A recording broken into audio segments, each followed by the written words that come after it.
See, I have an affirmation. I'll share it with you. Yes, please. I'm 2 years away from turning 60. I've always valued health, fitness, and all that. And life, your body changes when when you're getting over that 55 age group. So my affirmation is 60 looks sexy on Rosa. Yes. And I just say it to it's my own little way of getting me excited about, hey, that would be fun. What does that look like?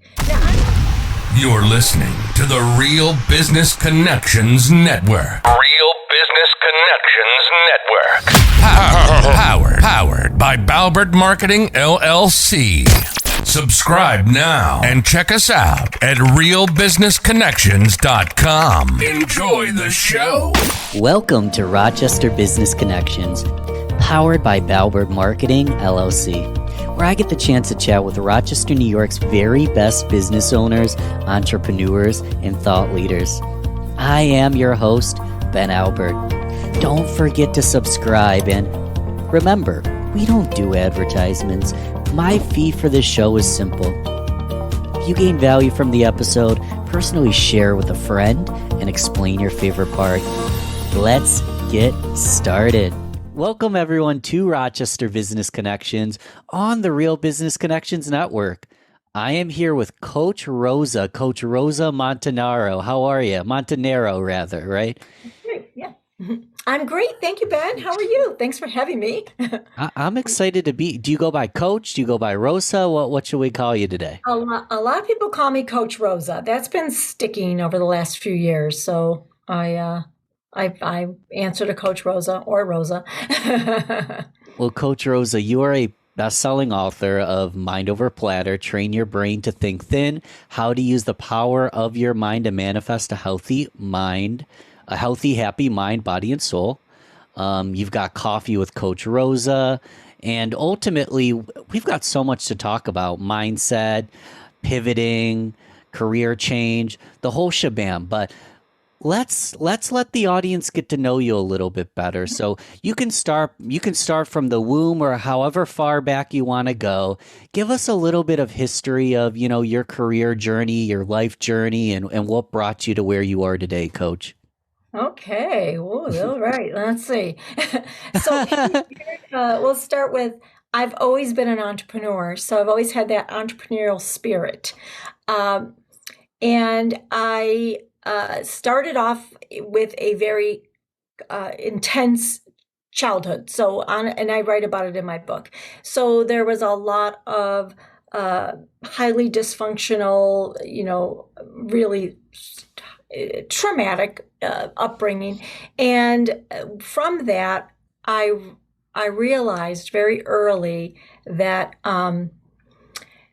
that the mind has a big impact on what shows up in our lives. And so I used to read positive books on positive thinking when I was a teenager, because I was in a body cast as a teenager, so I had not a lot of flexibility and couldn't do a lot.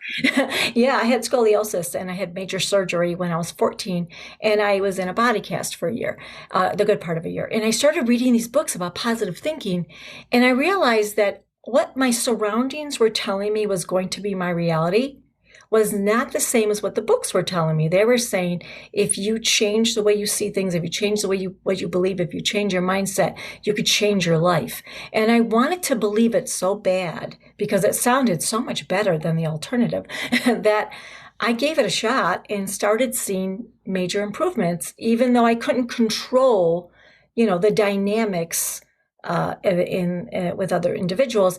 I found that when I applied these concepts, I was happier and I had hope, and I made some nice changes even as a teenager. So being entrepreneurial, basically I did a lot of cool things on my own. I was married, at 21, and I wanted to be with my children. So I started a daycare, and I did that in a residential setting. And I had it licensed by the state, and it was a really great experience. I did that for 10 years. During the time, I also found a passion for personal development.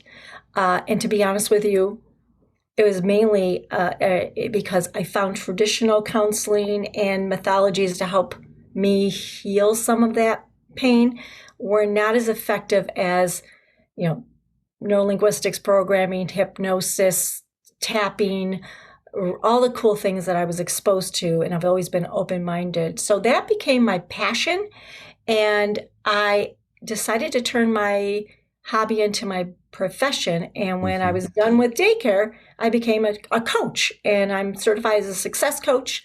I'm certified in neurolinguistics programming, clinical hypnotherapy, emotional freedom techniques, you name it, a bunch of really cool things. Did that for a long time, training and private practice. That's how I developed Mind Over Platter, the weight management program. I applied everything I learned, coupled it on what I needed, which food was like my way of fulfilling the gaps in my life. So food was love for me. It was my little vice. Yeah. And I wanted to lose some weight. So I lost 30 pounds, kept it off, wrote the book, Mind Over Platter. Ta-da. Did a website on it, a virtual program, and won some awards. None of it made me rich. And then was exposed to career management and was invited to partake in a career management coaching program. And I did, and I fell in love with it. And that became an extended career path for me, where I started a job in that field. And that's still what I do as far as a day profession. So I've bridged a lot of my worlds. I love the mindset, the healthy mindset, and not so much what to eat to be healthy, but how to get in the right frame of mind when you're transitioning into a career, a business, a new body, a relationship. Because if we don't change what's going on up here, nothing outside changes. So that's kind of me in a nutshell over the last, 50 something years. I love this, and I'm excited for this conversation and fascinated by your story, because this is a business oriented podcast, but I firmly believe if your mind's not right, if you're not one and comfortable in yourself, you're not going to be able to show up for the business people you're here to serve, for your clients, for your customers, for your partners, for your employees. So let's talk about this, and let's start with the what not to do, or the struggles. And you can use a client example or use one from your own life. What does it look like when your mindset's out of whack, and anything from binge eating to not sleeping well, to just acting and not really thinking through the actions? Were there times in your life, or maybe a client, that things are just out of whack? And then afterwards, I kind of want to see what the benefit and the solution to those kind of failures was. That's good. Those are good, Dad. Okay, so I always say, if you have your head in the right place, you can do a lot of things wrong and still be just fine. But if you have your head is not in the right place, you could do a lot of things correctly and still not see results. So I think when you're in I'll bring an example up. Actually, I write about this person in my book. So I remember working with a woman years ago who wanted to lose weight, primarily because she wanted to be in a relationship. That was really what was important to her, is to be in this relationship. And she kind of believed in her mind that in order to have a loving mate, I have to be a certain size, right? And so that's a limiting belief. That's not a healthy belief for you. That causes us to maybe judge people prematurely without even having the facts of what we've encountered. And when we looked at, like, where does that come from? Because what a sad thing to believe. And it was really because people have said over the years, you'd be so pretty if you lost weight. Like, people would say that to her, which was really insensitive and cruel. And but when we could, we have to resolve that. So part of what we do, and if you're looking at your mindset, is you have to acknowledge those things that hurt us. And maybe somebody was well-intended, thinking by saying that they were afraid for your health or something. And but it hurts. It's impactful. So when we shifted that to, you're a beautiful person, it has nothing to do with your weight. You're a beautiful person. And when you start to really see the beauty in yourself and love who you are, then you're really going to start to see who's attracted to you. Because the one thing that was the big aha for her was, you could have met Mr. Right every day of your last 6 months, except you would have never noticed the conversation because you're stuck here reacting to the "you'd be so pretty if" conversation that hasn't happened in 15, 20, 30 years. And so realizing the role we play in this, our self-talk, our underlining driver to how we're operating our lives, that's really, really important, because we're doing a self-fulfilling prophecy to that. And we're always trying to resolve it, but yet we're resisting resolving it at the same time. And that's a little more complicated, but it's happening. So we have to look at that. And then the other piece I'd say is, when that dynamic's happening, we're not coming from a place of what's best for us. So if I were to say, really important for someone to say, what am I going to do that's healthy for my, let's say, even business? Are you trying to get away from something like, I hate the job, I'm quitting the job, so I want to start a business, versus I love working with people and helping them design brochures, that's why I'm starting a business? If you're doing something because you're trying to get away from something, you're only going to recreate the pattern. That will never really, truly bring you to happiness. If you operate from what's creative to you, what makes you excited and happy, and you're enjoying that process, and that's why you want to do it as your main reason, then you really create magic in your life. And then your mindset starts to shift, and then you naturally will see results from it. And so the cool thing with that lady, how it turned out, is we started changing some of her self-talk. We changed her perspective as to why she wanted to lose weight, because it was a good idea to not be pre-diabetic and have high blood pressure and not be able to walk up a flight of stairs. Those are good. And when that's your motivation, and to feel out of a sense of self-love and appreciation to create this relationship with yourself, the cool thing is, she's glowing throughout the whole process and looking more and more beautiful, even though she always looked beautiful. And she met an awesome person during that process, not even like a year later, like just a couple months later. Yeah, so you change your self-talk, you do something that's more in alignment of why you ultimately want to make that change. You need to have the grit to stick through it. I'm sure overnight life doesn't get better.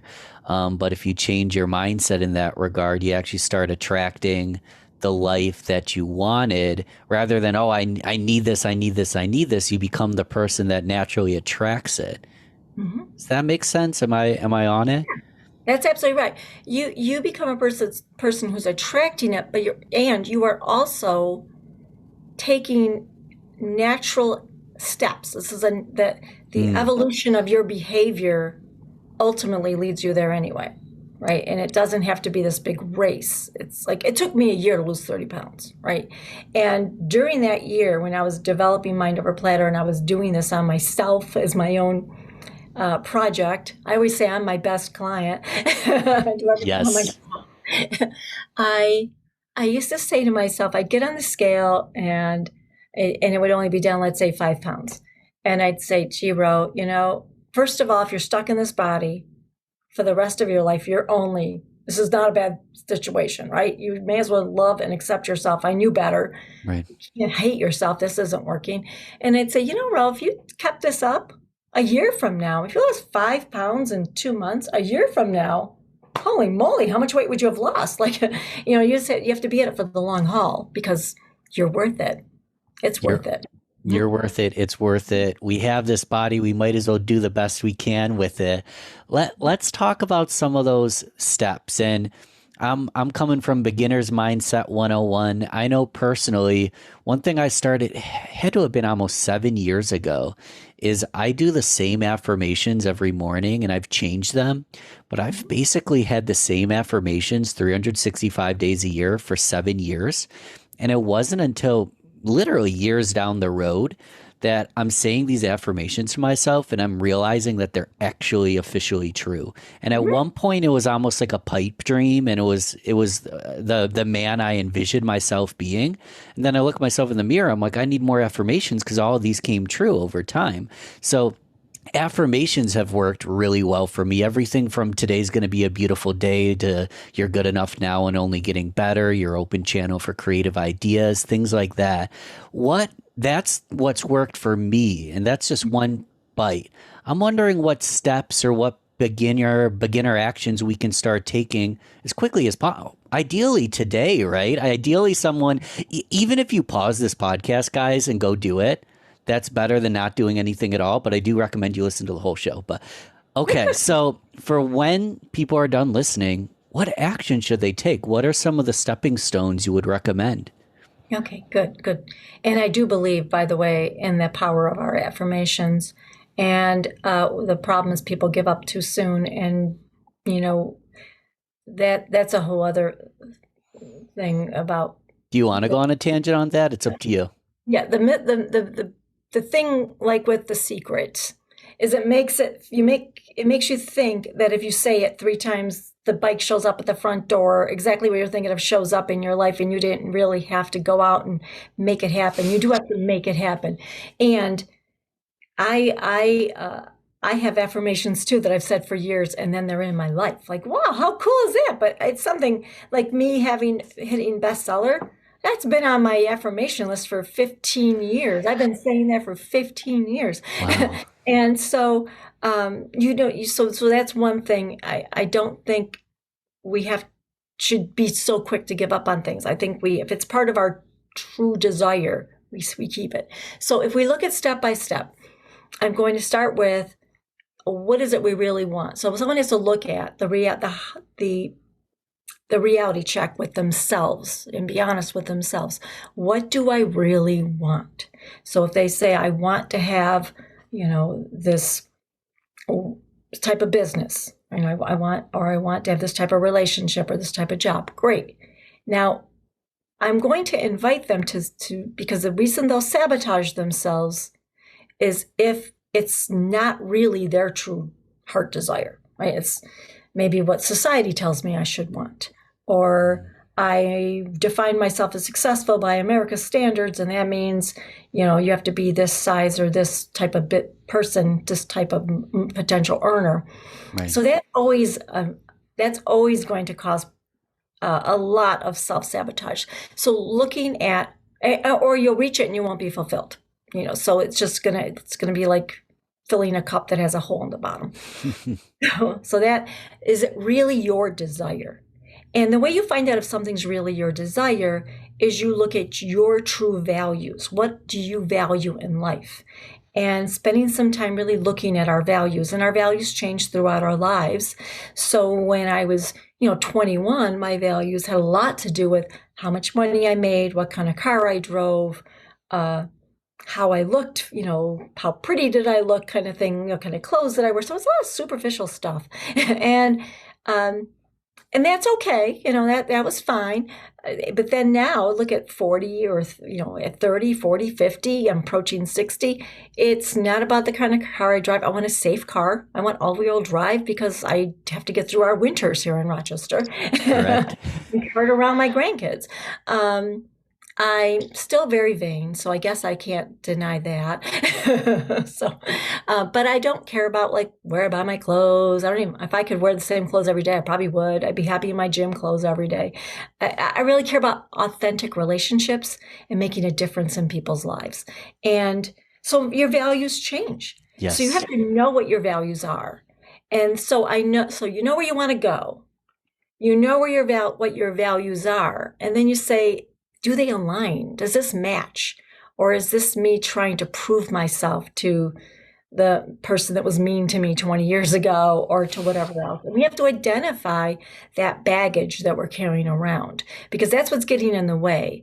That unresolved baggage that we are saying we're subconsciously reacting to and always trying to prove. And we all do it. There's people that don't feel worthy, people that don't feel like they're good enough, people that don't feel like they belong. Everyone has something. And when you can identify it, then you know what you're dealing with, and you can say, oh, there you are. This is why I want to take another class, because I always feel like I'm not good enough or I'm not capable. Mm. So we then learn that about ourselves, almost our darker side, but we can start to, bring that on board with us, because then we align all these little conflicting parts of ourselves. And when you can align them together on the same team, we really now have a powerful place where we can make things happen. And then I would say, once you know where you're going, you know what's getting in the way, you're clear on your values and why you want this. Now we need to create an action plan that naturally takes us in that direction. And those are, where we go back to, like, the book that comes to my brain, as I said, it was Atomic Habits. You need simple habits that you can integrate instead of the old stuff. So either it's get rid of the chips and replace it with carrot chips, or, so packing your gym bag and throwing it in the car so that you don't, you automatically stop at the gym instead of going straight home and laying on the couch and eating, self-comfort food or something. We have to replace the old habits with the new habits to naturally help us get there. And I do believe in the power of affirmations. And I'm going to say the thing I'm calling them lately, Ben, is choices, making daily choices. And so what was once what I would call an affirmation, I now call my daily choices. And I think, I have some here. So Yes. like, for example, I have my own, like, I choose every morning, I make my choices. And so I don't even need to read them, but I have one, by the way. See, I have an affirmation. I'll share it with you. Yes, please. I'm 2 years away from turning 60. I've always valued health, fitness, and all that. And life, your body changes when when you're getting over that 55 age group. So my affirmation is 60 looks sexy on Rosa. Yes. And I just say it to now, it's my own little way of getting me excited about, hey, that would be fun. What does that look like? Now, I'm looking in the mirror and I don't say, holy smokes, you look like, hotter than ever, Rosa, fitter than ever. But I think you really should, it's a good idea to start doing more weight training, because toning up muscle mass is important. And, your brain starts solving it for you. So you create these choices, affirmations, but it state as I am, like you've said, I am this, I choose this, and then get curious. How does it feel like to have it? Get there mentally, emotionally, and then ask yourself, what's a small step I could take to one step closer? And when you get curious and you ask yourself that, then the next thing is take some of those darn steps.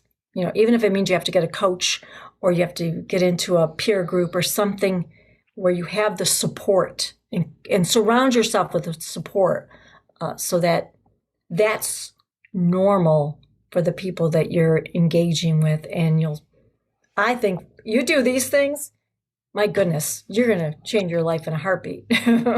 You will change your life. And this is definitely a rewind, re-listen segment here, guys, because so much gold. Have an accountability group, but have yourself accountable. Take these tiny habits. I love so Rosa you don't have to compare yourself to the 22-year-old Instagram model and their boyfriend or their husband and their life.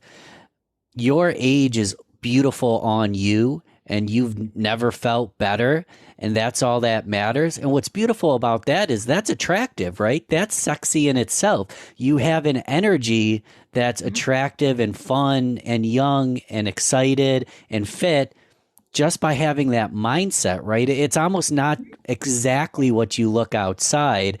It's how you feel inside permeates how you look outside, right? It's a layer deeper than we think, right? Yeah. Exactly. So, can I share another one? A story? please. In career management, I see people every day that tell me their age is the reason they can't get a job that they want. And I have always believed age is a state of mind. And And I'll say to them, if you believe that's true, you're only going to notice evidence to support what you believe. So we have to start by changing the belief. Now, one thing I have found after listening to seriously tens of thousands, I've worked with tens of thousands of people in the arena, and hearing it for all these years, I decided to semi-retire last year. And at 57, I semi-retired, and I don't know what I was thinking, because I love working, and I went back to work. But do you know how many millennials want to work with me? I'm like, what? People were reaching out to me. Oh, wow, do you want to come work with us? Or because it is a state of mind, and people really love that. I've already raised my kids. I've had a marriage, a divorce, and a really nice, wonderful marriage going on 25 years. And people are like, wow, you've done what I want to do. Like, I want to learn from you. And so there's a place for everyone in the world of work, in the world of business, in the world of everything. But we have to tell our brain that's where we're going, and then we'll start to see the opportunities. So my experience was totally opposite of all the people that have said to me over the years, where am I going? No one's going to hire me. I'm 48. And I'm like, holy moly, I'm 10 years older than you. And I can't imagine what would have happened if I thought that was true. So.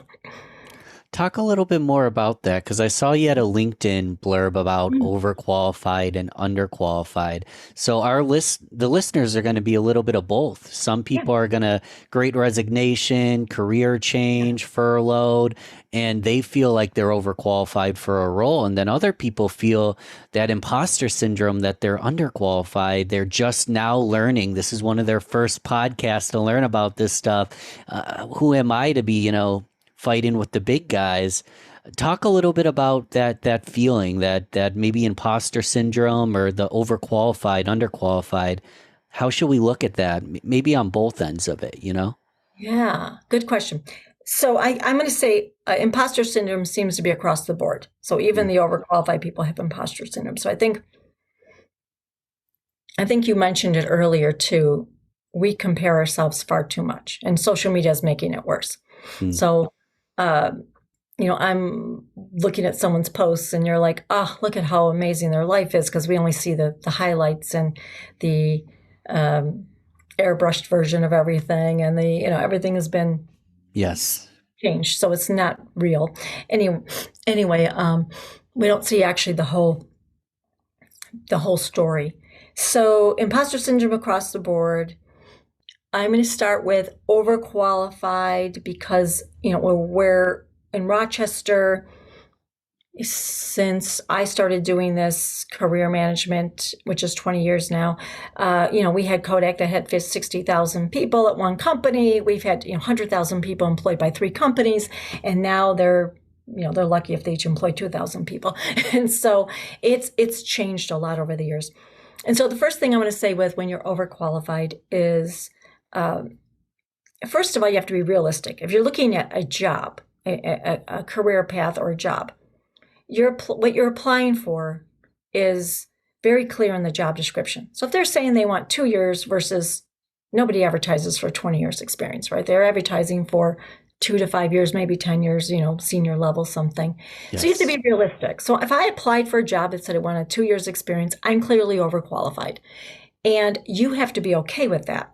You have to be okay with what that means, because if you're being realistic and you're applying for that job, then it means you have a lot of value you can bring, but they don't have a budget for someone with your level of experience. And that's the question I would ask you. Are you okay with that? Why do you want this job? And again, we go back to our values. If it's, I want to make a contribution. I love this type of work. I don't need to make the most amount of money in my life right now. I'm in a comfortable situation where I want to make a fair wage, and I also want to do what I love, and I don't want to work more than the 8 hours a day. There's that.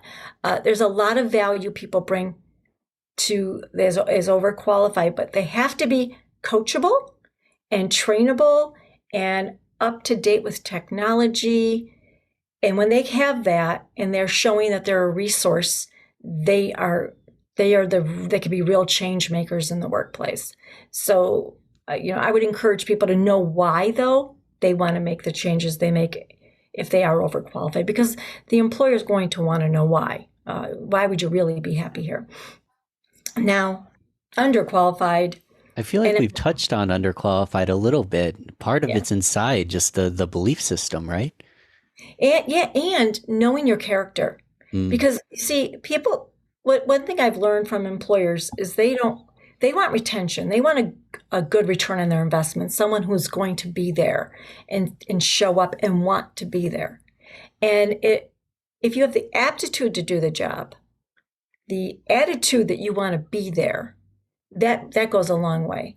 And so you have to know on all sides the unique value you bring to a company or to anything. What's the unique value you bring? And there is a unique value you bring, and it's no different than business. What is your superpower? What are you amazing at that doesn't feel like work to you? Like this conversation between us doesn't feel like work for us, right? It's like fun because Hmm. we have that gift of, speaking in front of a group or helping people make a change through our words or whatever that might be called. That's part of a superpower we might have, and it translates from business or to the office or anywhere. And then who do you do it with? Who do you serve? And when you know those two pieces, it's powerful, and then you own it. You don't that the earlier, let's say someone who's maybe going into something new, hasn't done it before, they don't always own it like they could. No, they need to own it and say, I know me. Here's what I'm great at. Here's where I'm going to help you the most. I'm not afraid to learn something new. Own it like you could and you should. What is your superpower? I'm going to write down my superpowers after this podcast. Have you done an exercise like that? Do you know what are your superpowers, Coach Oh, Rosa? wow. This was hard, by the way. So here's why I even talk about this. I chose to semi-retire in 2020. I went through an entire coaching program with someone I adore. His name is Joey Ragona. He's amazing. And he brought this up, like for your business, in your coaching practice. What is your superpower? Who's your dream client? And I was like, wait a minute. I don't know what my superpower is. So I had to ask people, what is my superpower? What do you think? And I had to fill out this whole sheet, and I did all these exercises. And here's what I found out. Teaching, which is what I did in my job. The biggest one I received as a superpower was that my enthusiasm is contagious, that my ability to share something with people makes them want to take some action. So I thought that was a fun one. And one of my favorite ones that one of my mentors told me was, he said that I'm sweet and kind, but assertive as heck. And that was like a really cool combination. And I do have that ability to be really, direct and forceful if I need to, but really nice about it. And I didn't realize those were like superpowers. So I love learning. I love teaching. And I can break things down into simple steps. So, and I have ADHD, which I've learned is one of my superpowers, because I can't take immense amount of details. I break things down into steps. I follow the steps. I get the results, even though I'm distracted 90% of the time. So those are some of them. I love them. And everyone at home, write down what's my superpower, make a list. I've been reframing my mindset that life isn't happening to me, it's happening for me. And I love how you mentioned I have ADHD. That often is followed by a complaint or a struggle or an excuse, or you're like, I have an ADHD, and that's one of my superpowers. That's a positive thing because it allows me to do this, this, and this. I love that. So then again, everybody at home, write down what's my superpower. Start making your list. Before we go into the rapid fire round, talk about Coffee with Coach Rosa. Tell me a little bit more about that segment you have. Yeah, sure. So I started going live on Facebook a few years ago, and I just did it to practice getting on video, and I read that's a great way to get your message out. And it was as I was revising Mind Over Platter. So I thought, well, I'll just talk about the things I know. And then I decided to grab a cup of coffee and call it Coffee with Coach Rosa. And during the pandemic, Brendan Burchard, which I'm in one of his coaching groups, said early, like March of 2020, he said, this is not pleasant where we're going into. You need to use your gifts to help people cope. You need to help them get through this. And you said, all of us need to do that. So if you're not going live, do it. And I had been practicing going live anyway, and I had so much fun with it. So I said, I'm going to do Coffee with Coach Rosa every morning. I did it almost every morning throughout the bulk of COVID. Wow. And I recently stopped. I only went to like maybe once a week now. And it sticks. I mean, people were seeing me and saying, hey, Coach Rosa, I really look forward to coffee with you. And I take my break with you and watch you on the replay and grab my cup of coffee. And I thought of all the things I've done in my whole life, which is many. I've written, I don't even know, 700 blog entries probably, Wow. 300 articles. I've done all these things, taught thousands of classes. And Coffee with Coach Rosa is a thing that people really get a kick out of. So I decided, what, if I do a podcast, I think I'm going to call it Coffee with Coach Rosa. If I do my YouTube thing, I think I'm going to stick with it because it's fun. And I pick something that is, I think, helpful. Today I went for a walk and I did a walk and talk with Coach Rosa, and I went live on Facebook and I talked about one thing that I found useful when you're communicating that makes communication a lot easier. So I've been kind of going with it intuitively. It hasn't been highly well planned out, but when I get serious about it, it will. But I do love it. It's one of my favorite things I do. Well, especially when COVID first hit and we're like, oh my God, what's happening? Being able to sit down and have like some education and a coffee chat, even virtually, felt like home. And it's nice. I love the walk and talk concept. I used to get on Snapchat and different things and do like city walk talks, or I'm just walking down the street and I just talk about things. And I stopped doing that because I feel like most of them are kind of embarrassing, but people still today are like, Ben, why don't you do the city walk talks? Because it's cute and it's fun. You're walking down the road and you're taking them with you and you're having a conversation. I know for me, sometimes I feel alone, and recording something like that, knowing that it could reach someone and maybe move a needle and help them and change something, shift a mindset switch, something in their mind, that's really valuable. Mm-hmm. It really is. Even if I spend hours and hours doing it and I only reach a handful of people, I got to reach a handful of people. True, very true. And what's funny is when I walk in the neighborhood. So I go outside and I start walking, and the neighbors are like walking by and I go, hey, good morning. And I just keep talking. I know I look silly. You have to be willing to look silly. Yeah, one thing I've learned this year, and I learned this, I think, from Brendan Burchard also. Maybe it was a couple years ago, but what I'm learning more this year, though, in order to be really good at something, you have to be willing to suck at something. And so I have been willing to just flounder through things, knowing that I'm not as good as I would hope to be at it, in the attempt to get to the place where you're great at it. And you can't get to being great at something unless you're willing to, pardon my French, but you're really going to suck at it. So I love this. And guys, Erin Deal, it's a few episodes back, but check out the episode with Erin Deal. She calls herself a fail-fluencer. Fail-fluencer. And she's like, the only reason I have any kind of influence is because I fail so much that I've gotten good at no longer failing. And then even when I try something new, I still fail. And it's like embracing the suck, embracing the failure in order to get to that next level, right?